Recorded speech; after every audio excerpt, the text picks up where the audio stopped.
yang lain sudah menyampaikan terkait tentang skincare yang overclaim. Saya rasa itu sekarang menjadi isu yang sedang heboh-hebohnya saat ini terjadi, tapi mungkin belum ada tindakan secara konkret yang dilakukan oleh BPOM terkait skincare overclaim itu. Assalamualaikum warahmatullahi wabarakatuh. Saya lihat beberapa video tentang artis-artis yang mengiklankan, menjual beberapa produk, wabil khusus produk skincare. Sebelum saya berbicara dari segi agama, izinkan saya berbicara dari segi medicine, dari segi farmasi.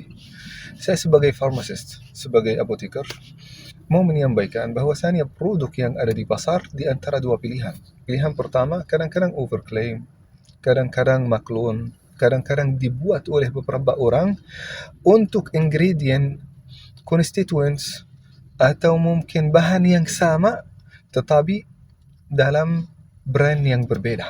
Adapun juga produk yang lain, produk yang memang itu produk palsu, tidak berkualitas, dan juga bahkan bisa bukan hanya tidak berkualitas, bisa membuat risiko untuk kulit, untuk kesehatan yang luar biasa.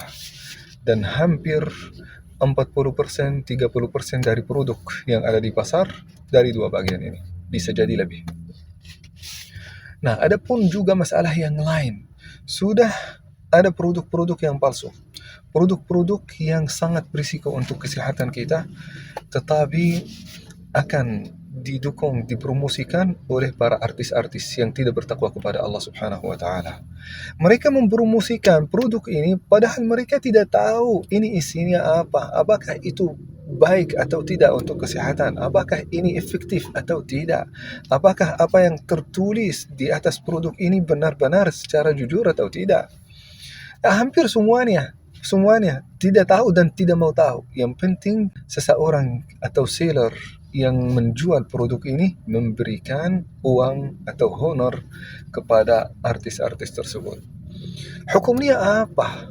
Kalau ya seseorang yang jual produk yang palsu atau yang tidak benar atau yang tidak jujur, itu pasti itu termasuk dosa yang sangat besar di sisi Allah Subhanahu wa taala.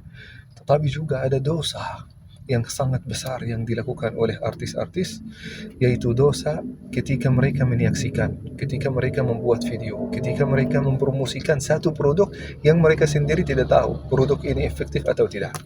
Ini termasuk di antara qauluz zur, kesaksian palsu atau kesaksian zur.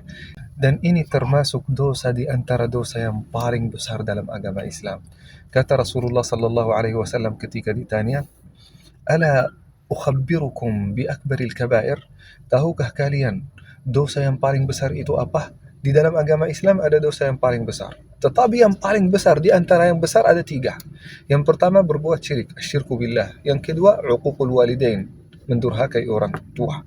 Dan yang ketiga kata Rasulullah sallallahu alaihi wasallam, ala wa syahadatuz zur, diulang sampai 3 kali menekankan bahwasanya di antara yang terbesar, bahkan yang paling besar dalam agama Islam adalah kesaksian palsu atau kesaksian zur. Ini yang dilakukan oleh artis-artis yang mempromosikan produk-produk yang tidak jelas. Maka dosa mereka itu sangat besar. Saran saya untuk pemerintah untuk selalu periksa artis-artis yang berani mempromosikan produk-produk yang tidak jelas, termasuk produk skincare.